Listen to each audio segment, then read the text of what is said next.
من اليوم ما راحش يولي عندك حتى مشكل في القلب اللوز. غير وصفه اليوم راح تكون القلب اللوز ولا الشاميه بمقادير مضبوطه. من اليوم ما كان حتى وحده راح يولي عندها مشكل باش ديرو في الدار، راح يجي كيما تاع المحلات واحسن من تاع المحلات. برك تبعي معايا الطريقه للاخير كيفاش راح نخدموه والمراحل والنصائح هكا باش يخرج لك القلب اللوز تاعك ولا الشاميه او توب، راح يجيك هايل هايل. نبداو بسم الله. هنا بالنسبه للسميد عندنا سميد الخشين تاع القلب اللوز، تروحي لاي يعني حانوت اللي يبيع دوزان تاع الحلوى ولا دوموندي منه السميد تاع القلب اللوز، راح يعطيك كاين تاع الميزان وكاين يجي باكي. هنا خديت انا تاع الميزان، راح نكيلو 3 كيلات تاع السميد الخشين. هنا بالنسبه للسنيوه اللي راح نستعملها كل وحده تقيس على حساب السنيوه اللي عندها. هنا عندنا 4 كيلات. المهم انتيا كي تقيسي بهذه الطريقه، كي تطمي كامل هذوك 4 كيلات وتحطيهم في السنيوه تاعك، لازم تتحصلي على السمك يكون 1 سنتي هكا باش من بعد كي يطيب لك ويتنفخ شويه ما يجيش خشين بزاف، يعني ما تخشنيش بزاف. التزمي ب4 كيلات والكاس حسب السنيوه تاعك. هنا انا في الاول كنت دايره درت يعني كاس الكيله الاولى، يعني وزنت بهذيك الكيله ومن بعد رجعت بدلتها باسكو جاتني ناقصه. هنا سقمت الكيله. 4 كيلات تاع السميد راح نزيد معاهم 2 كيلات تاع السميد العادي تاع السكر العادي عفوا، وراح نخلطهم مليح ونحك كامل هذاك السكر وكامل هذاك السميد مع بعض. هنا راح نزيد القرصه تاع الملح ونزيد نكمل نحك كامل، نحك مليح مليح.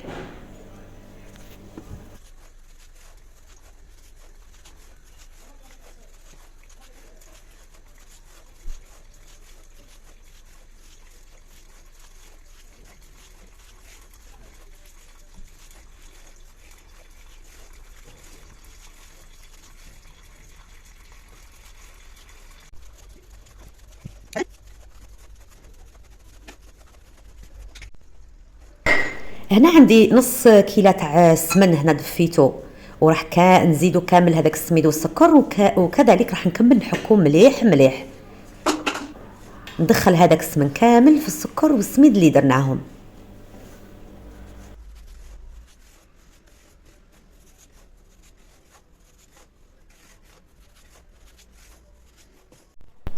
بعدها هنايا عندي كيلة ما بين الماء والماء زهر، راح نسخنوهم هكا باش يعاونونا في التعسال تاعهم، نسخنوهم ونخدموا به سخون.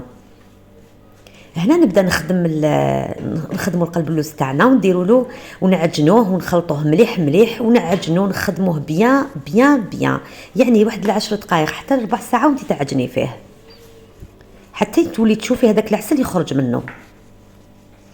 هذه استيس باش ينجح لك القلب اللوز تاعك.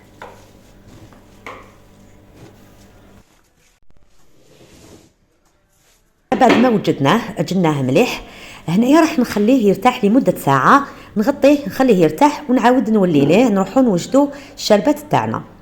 بالنسبه للشربات تاعنا راح نسحقوا فيها 2 كيلات تاع الماء مع برش تاع القارص ونخليهم يغلو.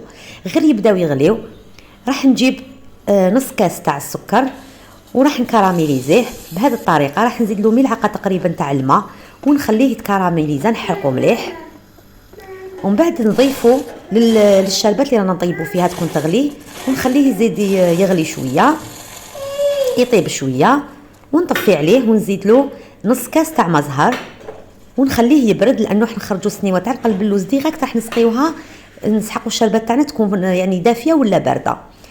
هنايا بعد ما خليته ريح مليح ريح ساعه، شوفوا هنا كيفاش ولا السمكه تاعو يعني كيفاش ولات.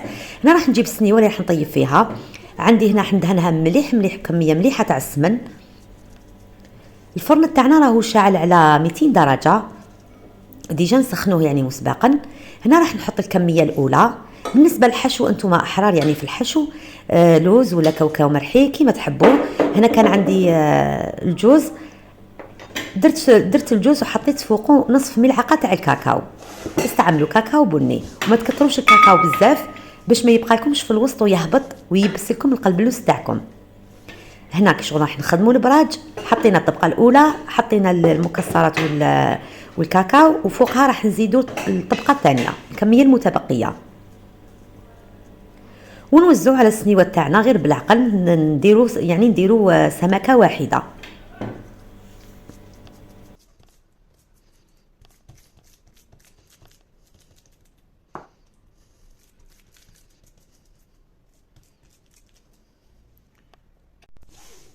هنا بعد ما وزعته على كامل السنيوه ودرتو سمكه واحده، راح نجيب لاكوبات ونعدل فيه هكا من الفوق، نخليه يعني سطح املس، نملسها من الفوق بهذه الطريقه.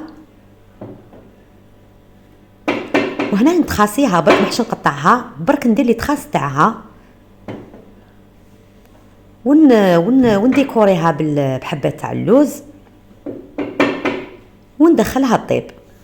راح نطيبوها من تحت، نطيبوها مليح، راح تاخذ حوالي يعني 40 حتى 50 دقيقه حسب الفرن تاعك. نخلوها تحمر مليح ومن بعد نرجعو نكملوا لها الطياب تاعها من الفوق حوالي واحد ربع ساعه. وكيما كان الحال، هاي ليكم طيبت السنيوه تاعي وخرجتها، خلوها تحمر مليح مليح سورتو من الفوق. وهنا ديريكتومون سقيتها بالشربات، ما نستعملش الكميه تاع الشربات كامل، راح نخلي شويه باش نزيدها بعد السقيه الاولى. شوفوا هنا كيفاش راهي تشرب القلب اللوز تاعي، كيفاش راهو يشرب الشربات. هنا القلب اللوز تاعكم راهو ناجح وما راهوش معجن من الداخل وخفيف.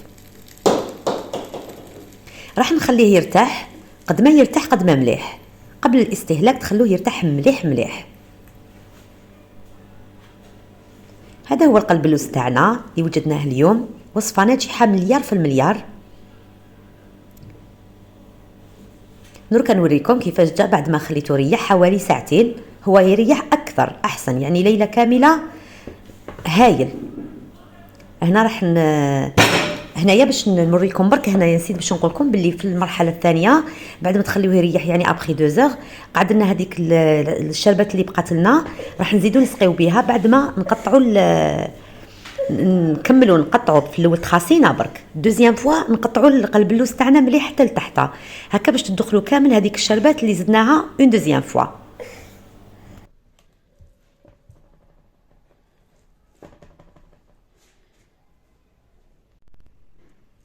جا قلب اللوز هايل وبالطبع. وللامانه هذه الوصفه يعني خديتها من عند ام سيدو كيفاش يقولوا بتصرف، يعني بدلت فيها شويه، كاين يعني ماشي بزاف، كاين فايس اللي بدلتهم فيها.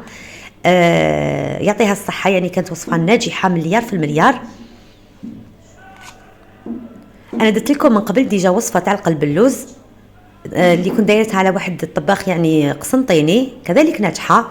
وهذه وصفه المحلات بامتياز، نتمنى تجربوها ونتمنى يعجبكم الفيديو تاع اليوم. شوفوا كيفاش جات القلب اللوز تاعنا معسل من الداخل وخفيف، جا كي نقول لكم كيما تاع برا، يعني كيما تاع برا واحسن وبنين، وحاجه نظيفه اللي تخدموها في الدار مضمونه على ضمانتكم، على ضمانتي.